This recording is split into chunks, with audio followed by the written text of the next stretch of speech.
So we're already over halfway through 2022, somehow. I'm pretty sure at some point I must have just gone on a mad Aperol Spritz bender and lost a couple of months, but whatever. And so far this year, we've had some blinding Android phones hawked out by a variety of manufacturers, from the mini marvel that is the Xiaomi 12 to the great value Realme GT2 and GT2 Pro. But while most of 2022 is well behind us now, plenty of massive Android smartphones are still waiting for their turn to be launched before Santa swings by with his bulging sack. So here's a quick look at some of the biggest and best Android smartphones that should be hitting the UK in the coming months. And for more on the latest and greatest tech, please do subscribe and ding that notifications bell. Cheers!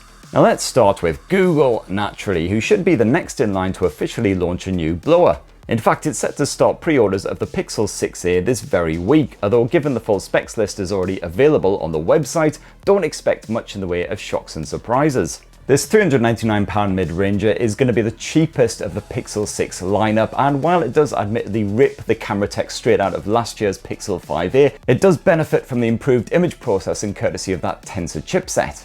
I have a swing by TechSpert on Thursday, and you may very well see some hot video action all about Google's latest mobile. But if it's premium flagship shenanigans you desire, well, you may have to wait a wee bit longer. Google has confirmed the existence of the Pixel 7 and the Pixel 7 Pro, but they won't be launching for a while yet. But if past years are anything to go by, October seems a likely bet before the holiday season kicks off in style. And while no actual proper details are known yet, we've had a sneak peek at the design, and it looks like a subtle refinement of the previous generation, including a less bumpy camera bump that actually joins seamlessly with the frame. And that's according to the official renders, at least. Let's see what the actual deal is when the phones are properly launched.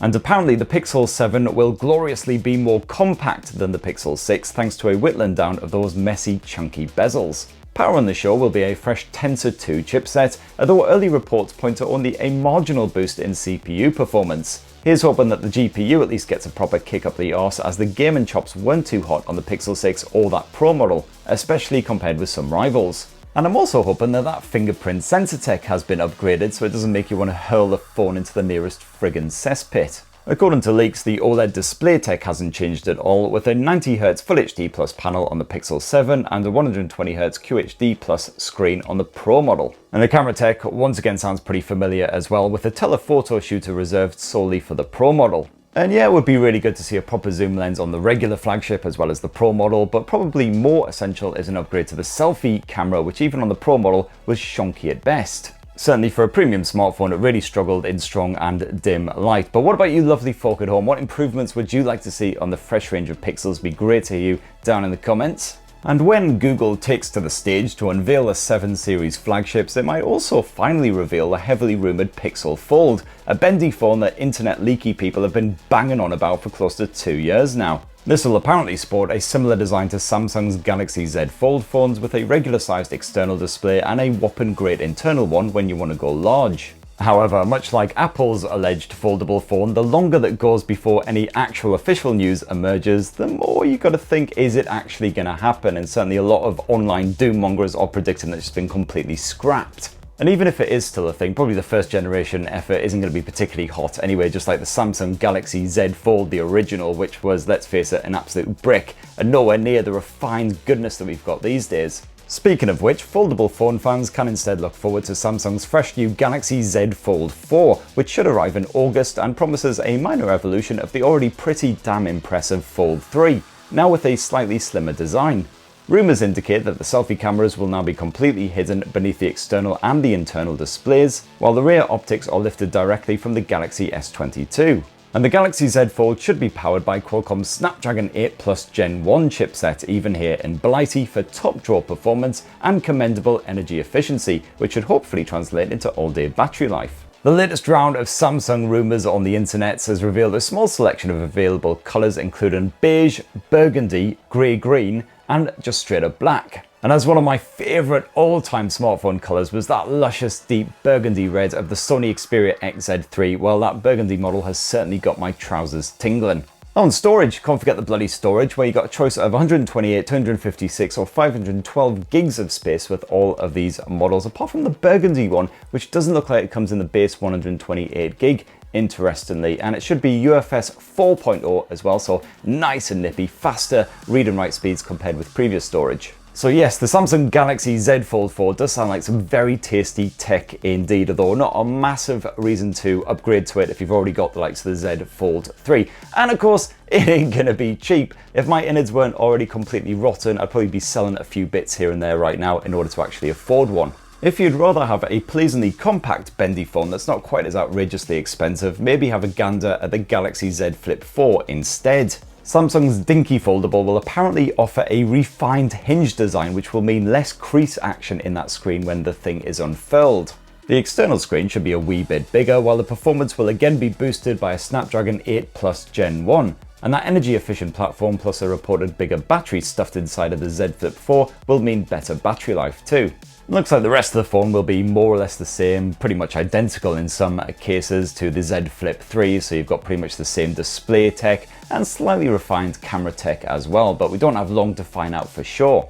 And I for one am proper ruddy excited because I like small phones, because I'm small, I've got small hands, my clothes are small so they've got small pockets for fitting small things in, not whopping great 7-inch smartphones. Everything is small. Well no, not everything, ladies. But for me personally, a mini mobile is a lot more exciting than a great big whopper of a tablet style smartphone, which is one of the reasons why I'm so excited about Asus's upcoming Zenfone 9, which like last year's Zenfone 8 should once again be a dinky blower. Thanks to a massive leak, we know the Zenfone 9 sticks with a compact design, sporting a 5.9-inch screen, making it even dinkier than the brilliant Xiaomi 12, the Pixel 6a, and most other mini blowers of 2022. However, while last year's Zenfone 8 played it safe with a smart but simple design, the Zenfone 9 sports a bold new look, as if it's screaming, "Hey f***o, look at me." You got a choice of 4 colours here, and while the phone is on the small side, Asus has packed some impressive tech inside, including Qualcomm's fresh Snapdragon 8 Plus Gen 1 chipset and a respectably sized 4300 mAh battery. So here's hoping we'll actually get some decent battery life out of the Zenfone 9, unlike last year's Zenfone 8, which was usually on its arse around tea time. Of course, that had a smaller 4000 mAh battery, and hopefully a few little optimizations here and there, and that energy efficient 8 Plus Gen 1 chipset will mean we can make it all the way through until we're tucked up with Teddy and still have some juice in the tank. My only other concern then is that the Zenfone 9 might prove to be an overheating nightmare, considering it's got that powerful chipset crammed into such a small chassis. That said, Xiaomi managed to, get a really compact phone running the 8 Gen 1 beautifully with its own cooling tech, and of course Asus is a master of cooling, so fingers crossed all will be well. The Zenfone 9's screen appears to be a 120Hz AMOLED panel built by Samsung with Full HD Plus resolution, and it should be an LTPO effort, so the refresh can also drop to preserve battery life, hooray! Meanwhile, on the back end, you've got Sony's ever-dependable IMX766 sensor sat inside a gimbal setup for solid low-light results. And the rest of the specs are pretty bloody lush and all. You've got IP68 water resistance, you've got an actual headphone jack on there, which is pretty rare for anything above sort of mid-range. Got stereo speakers, a physical fingerprint sensor built into the power button. So frankly, all we need is microSD memory card support to expand the storage, and then every other smartphone from 2022 can get right in the bin. And then we can hoy that bin in the sea and then just set fire to the sea. And apparently Asus will be launching the Zenfone 9 on July the 28th, so not too long to wait at all now, kiddies, and I'm hoping to bring you a full unboxing and review and all of that good stuff. Here's hoping it comes in for a really competitive price as well. If it's about £600 or under, that would be absolutely lush, make it a really strong rival to the likes of the Pixel smartphones. Another smartphone that everyone's been banging on about incessantly is the upcoming Moto Edge 30 Ultra, as it's the first mobile to boast a 200 megapixel camera, courtesy of Samsung's snazzy HP1 sensor. Motorola's most premium smartphone to date should boast lots of top tier specs to rival any other premium handset out there, including a 120Hz OLED display. You got that Snapdragon 8 Plus Gen 1 chipset again, but of course it is the camera tech that is winning headlines, because frankly 200 megapixels is just batshit bonkers mental. In fact, parent company Lenovo just shared a 50 meg photo taken with the Moto Edge 30 Ultra using 4-in-1 pixel binning, a 6144 by 8192 shot that comes in at a whopping 14 megabytes in size. This probably wasn't shot using the final tech, however, as the image does get quite a bit blurry towards the outskirts, which is more obvious when you zoom right in. Definitely looking forward to testing it out in full when the final retail units arrive, which should hopefully be in August. Now over in China, Nubia just revealed its fresh new Red Magic 7S and 7S Pro gaming smartphones, which are really taking it to the new Asus ROG Phone 6 with their premium specs and serious gaming grunt.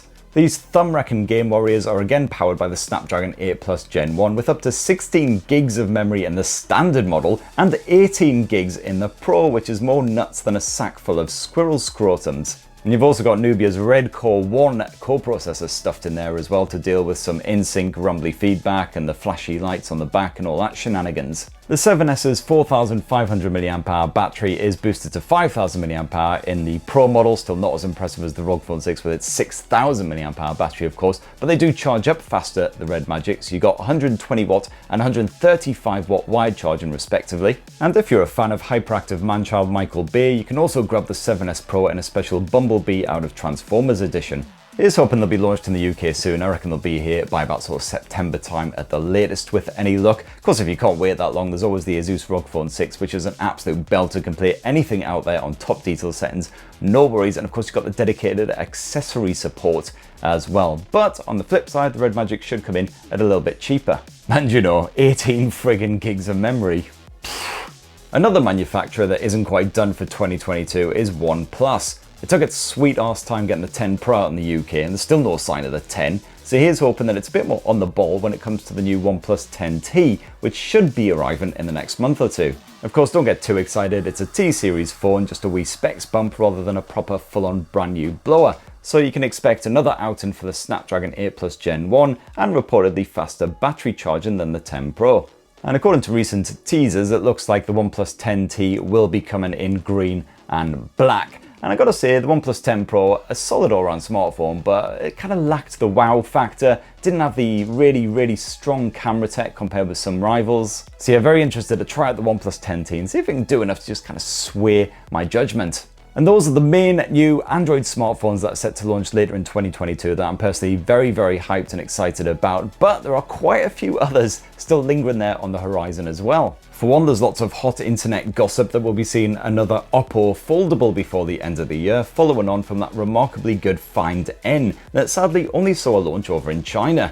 Here's hoping that the sequel makes it further afield, this time with full Google services. And you can also expect a proper full global launch for the Reno 8 series of smartphones, which so far Oppo has just released in its home country. The Pro model in particular packs some pretty lush specs, including you got power provided by MediaTek's Dimensity 8100 Max chipset, nice and fresh, should have some serious gaming grunt that thing. Camera tech powered by Oppo's own Marisilicon X NPU as well, as found in the Find X5 series. Hopefully that will also come down to the regular Reno 8 as well, because that provides some really strong low light performance. The Honor 70 series has already launched in China, serving up some impressive sound and camera tech, a flippin' massive front-filling OLED screen, and respectable specs no matter which of the three models you plumb for. And then of course there's the Nokia X50, the much anticipated and much maligned Nokia flagship smartphone that's, let's face it, probably been completely scrapped because it's been banged on about for a couple of years now, but actually complete radio silence on that front for pretty much the whole of 2022. So just abandon hope, all ye who ever want to see a new premium Nokia blow. It's just budget handsets from here on out. And if you're on a tighter budget, Xiaomi's Redmi Note 12 series should be launching in China in October and in Western markets hopefully by the arse end of 2022. And these won't be massive upgrades by all accounts, instead mostly just boosting the performance over the Note 11 series with some fresh, lovely new MediaTek chipsets. And there you have it, my lovelies. That is a proper full roundup of some of the best new smartphones that are set to hit the UK hopefully by the end of the year. But did I miss off any particular smartphones that have got you giddy with excitement? Well, definitely let me know what a massive knobber I am down in the comments below. Tell me what you're excited about and hopefully we'll be seeing that soon. I'm off for a cold pint and a bit of a lie down, but please do plug subscribe, ding that notifications bell, have a good rest of the week, and yeah, that's pretty much it. Cheers everyone, love you!